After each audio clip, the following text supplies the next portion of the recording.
Olá pessoal, Vitório Aquino aqui. Então, nessa aula nós vamos estudar sobre o período que vai do governo de Juscelino Kubitschek, JK como assim ele era conhecido, até o golpe civil-militar de 1964. Primeiramente, vamos entender como JK chega ao poder, como Juscelino Kubitschek ele chega ao poder, à presidência da República. Então, como nós vimos, o ex-presidente Getúlio Vargas, ele comete suicídio em 1954. Quem assume é o vice, o Café Filho, que tinha aproximação com a UDN, que é um partido político da época. Esse Café Filho, ele é afastado por motivo de doença e quem assume é o Carlos Luiz, que era presidente do Congresso Nacional na época, sendo também que ele não termina o mandato na presidência e sim quem termina é o presidente do Senado, Nereu Ramos. Em 1955 são realizadas as eleições para a presidência da República. Porém, a UDN ela é derrotada nas urnas e não aceita o resultado das eleições e, portanto, articula um golpe junto com militares e setores civis. Mas esse golpe é impedido pelo general Henrique Teixeira Lott. Então, JK chega ao poder com o lema 50 anos em 5. A meta do governo de JK era promover o desenvolvimento econômico acelerado do Brasil. Então, para isso, ele pretendia atrair investimentos estrangeiros para o país. Como o JK era um político hábil, ele consegue atrair investimentos para o país e a implantação da indústria automobilística, por exemplo, que produzia mais de 300 mil veículos por ano, fora outras atividades de bens de consumo, como eletrodomésticos que foram amplamente produzidos aqui no país durante esse período, e a concentração do desenvolvimento ali na região sudeste. Para tentar equilibrar o desenvolvimento nacional, é criado a SUDENE, durante o governo de JK, e também o DENOX. A SUDENE era a Superintendência de Desenvolvimento do Nordeste, que de fato não alterou muito a realidade da região Nordeste, que continuou sofrendo com os diversos problemas existentes. Já o DENOX, o Departamento Nacional de Obras contra as Secas, também foi um órgão que utilizou da seca para construir uma narrativa de não solução, porque até hoje, como nós sabemos, o Nordeste sofre com o problema das secas e o DENOX até hoje existe e esse problema não é solucionado. Uma das principais obras de JK foi a construção de Brasília. Até então, só existia a ideia de projeto para a construção de uma nova capital do país, que desde o século XIX se tinha em mente, mas nenhum político tinha levado adiante. Então, o JK, por meio de grandes financiamentos, grandes empréstimos, consegue pôr em prática o plano de construção de uma nova capital para o país, no caso Brasília. Quem foram os elaboradores arquitetônicos de Brasília foi Lúcio Costa e Oscar Niemeyer. Os trabalhadores que construíram de fato Brasília, que botaram a mão na massa, vamos assim dizer, eram chamados de candangos e passavam por diversas dificuldades, pois não tinham moradia digna, a alimentação também não era das melhores e não eram respeitados, por exemplo, as horas extras não eram pagas como já estava colocado na consolidação das leis do trabalho, da CLT. Mas o fato é que em 1961 Brasília foi inaugurada, tornando-se a capital oficial do Brasil. Então, como já foi dito, as consequências dessa política desenvolvimentista foram uma urbanização intensa e desordenada do país, enquanto o Oeste e o Sudeste passaram seu destino de milhares de brasileiros que buscavam melhores condições de vida. Muitos do Nordeste saíam do Nordeste para São Paulo para tentar trabalhar nas indústrias automobilísticas que ali se instalaram, melhorar suas condições de vida, fugindo da seca, dos problemas da falta de emprego no Nordeste. Então, isso tudo gerou um descompasso no Brasil, um desequilíbrio de desenvolvimento no país. Fora isso, também o Brasil realizou diversos empréstimos, com isso aumentou o endividamento externo. As multinacionais, ou seja, as empresas estrangeiras, passaram a controlar importantes setores da indústria, como eletrodomésticos, automóveis, produtos químicos, farmacêuticos, e a inflação e a concentração de renda aumentou de forma significativa. Ou seja, passamos a ter mais poucos ricos e a grande maioria da população se tornou cada vez mais pobre. Em 1960, diante da crise que se anunciava, o JK tentou fazer um acordo com o FMI, mais empréstimos com o FMI, que não se deu empréstimos até que o governo apresentasse uma proposta para conseguir equilibrar suas contas. Daí, então, o JK ele realiza o rompimento com o FMI. Bem, a década de 60, o início pelo menos da década de 60, é de uma efervescência cultural no país devido ao início da televisão no Brasil, que era uma novidade, tinha chegado em 1950, mas começava a se expandir em 1960. Também a conquista do futebol brasileiro, o surgimento da Bossa Nova, que é um ritmo, vamos dizer, musical, que mistura um pouco do samba com o jazz. Então tudo isso era uma novidade no início da década que era vista com bons olhos por toda a sociedade. Em 1961, são realizadas novas eleições. Quem assume o governo, quem é eleito, é Jânio Quadros, que era apoiado pela UDN, aquele partido que queria dar um golpe.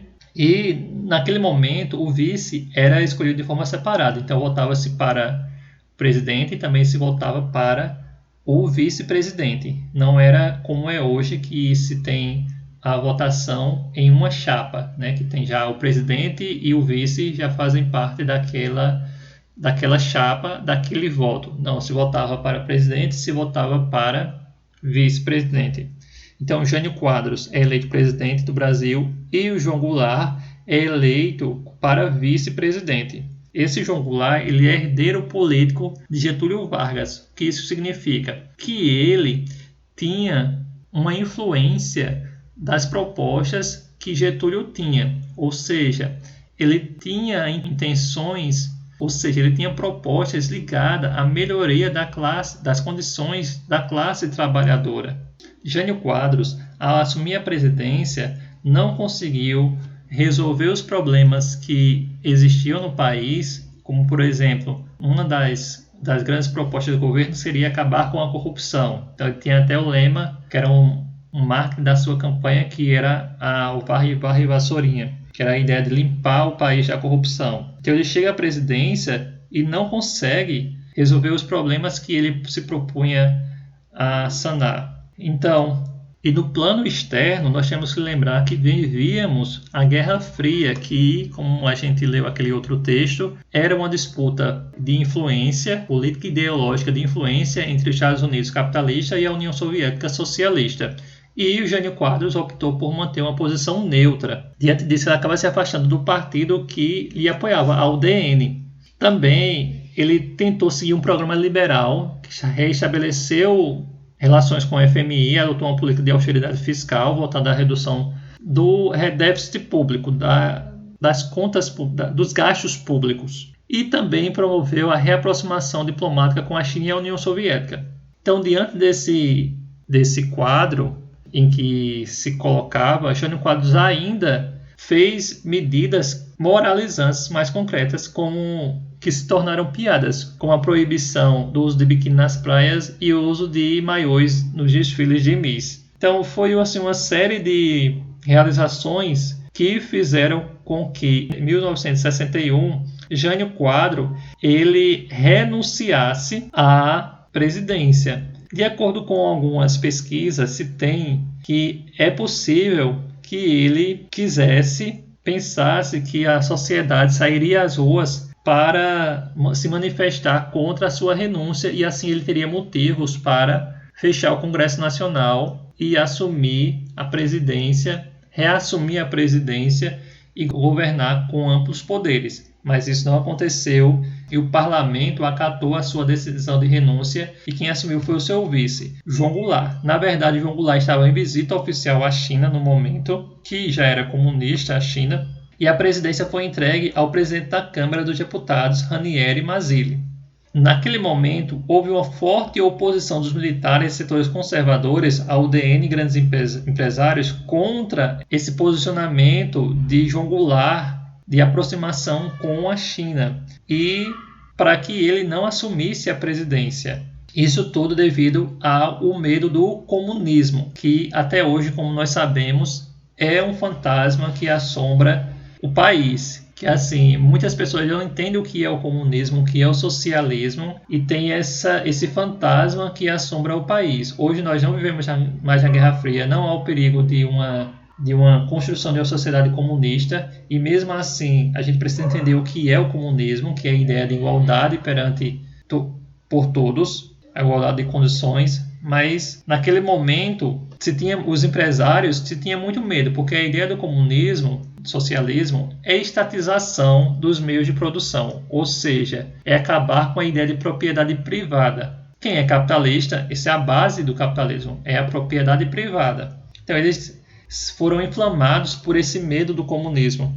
Mas logo se formou a campanha da legalidade, ou Frente Legalista, que era liderada por Leonel Brizola, que no momento era governador do Rio Grande do Sul. Isso promoveu a tomada da posse por João Goulart, que assumiu a presidência e continuou exercendo o papel de presidente, mas não com amplos poderes, pois para que isso fosse acordado e ele empossado como presidente, foi criado o que a gente chama de parlamentarismo. O que é isso? É um sistema político em que há um primeiro-ministro que de fato governa o país e que também há o presidente, que tem os seus poderes limitados pelo parlamento.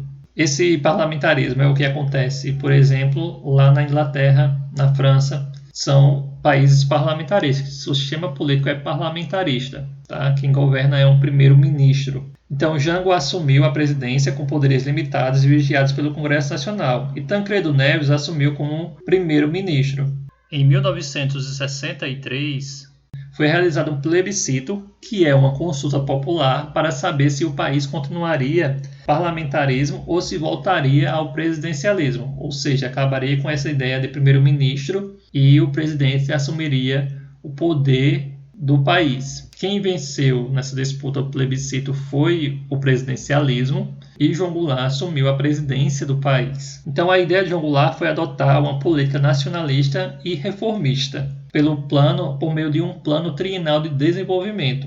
Esse plano foi organizado por Celso Furtado e tinha como objetivos desapropriar latifúndios improdutivos, que são latifúndios, grandes extensões de terras. Então, aquelas grandes extensões de terras que eram improdutivas, que não geravam gerava riqueza nenhuma para ninguém, seria desapropriado e entregue a pessoas que de fato fariam aquela terra ser produtiva. Também tinha como objetivo esse plano encampar as refinarias particulares de petróleo, reduzir a dívida externa, diminuir a inflação e manter o crescimento econômico sem sacrificar os trabalhadores. Se tinha a ideia, por exemplo, naquele momento, de se taxar as grandes fortunas, que até hoje não são taxadas. O que é isso? É colocar impostos maiores para que essas fortunas, ou criar impostos específicos para que milionários, bilionários, eles paguem um percentual por essas fortunas que possuem. Isso tem o objetivo de reduzir as desigualdades sociais, porque por meio dessa arrecadação, se fosse realizada, poderia se investir em várias áreas para reduzir as desigualdades sociais. Como, por exemplo, hoje nós vivemos a grande discussão sobre o Renda Brasil, Renda Cidadã, se tem dinheiro ou se não tem dinheiro para pagar a população, para diminuir as desigualdades sociais. O fato é que dinheiro se faz, se constrói, só basta a iniciativa. Se tivesse uma mobilização de toda a sociedade para a construção, para pressionar o governo, por exemplo, por a criação de um imposto desse tipo, de taxação das grandes fortunas, poderia ser que a gente conseguisse ter, de fato, esse dinheiro e para promover esse programa de distribuição de renda. Bem, naquele momento também aconteceu uma atuação intensa dos movimentos sociais, como as ligas camponesas, que eram ligadas justamente a essa questão da terra de ter terras para a produção. E isso gerava uma série de reivindicações sociais, uma série de movimentos sociais começaram a acontecer, de manifestos, com a intenção de transformar o Brasil numa sociedade mais justa e igualitária. No entanto, isso tinha uma forte oposição da UDN, que era um partido conservador, que já tinha tentado o golpe lá em 1955 por não ter ganhado as eleições, e naquele momento também, em 1964, também era muito contrário a essas ideias de criação de reformas sociais no país. Então, em oposição também aos movimentos sociais, surgem associações políticas financiadas por empresários brasileiros e estrangeiros, como a IBAD, o Instituto Brasileiro de Ação Democrática, e a IPES, o Instituto de Pesquisas e Estudos Sociais. E, fora isso, há uma série de propaganda contra o governo, e quem financia essas propagandas? Certamente a elite brasileira que financia essas propagandas, porque não querem perder os seus privilégios e suas posições. Então, começam a financiar por meio de livros, jornais, revistas, rádio e televisão, toda uma mobilização para acabar com essas reformas que nem chegaram a se efetivar. Mas, em 13 de maio de 1964, João Goulart ele realiza um comício na Central do Brasil com a presença de mais de 150 mil pessoas. Nesse comício, ele anuncia as reformas de base. As reformas de base são aquelas que estão justamente na base mesmo para a transformação social, como a reforma agrária, que é facilitar o acesso à terra e melhorar a condição de vida no campo, a educacional, matricular todas as crianças brasileiras e combater o analfabetismo, o eleitoral, dar ao analfabeto o direito do voto, que até então o analfabeto não votava no país, só após 1988 que isso passou a acontecer, e também a reforma tributária, corrigir as desigualdades sociais na distribuição dos deveres entre ricos e pobres, patrões e empregados. Ou seja, era tributar as grandes fortunas e diminuir os tributos para a população mais pobre.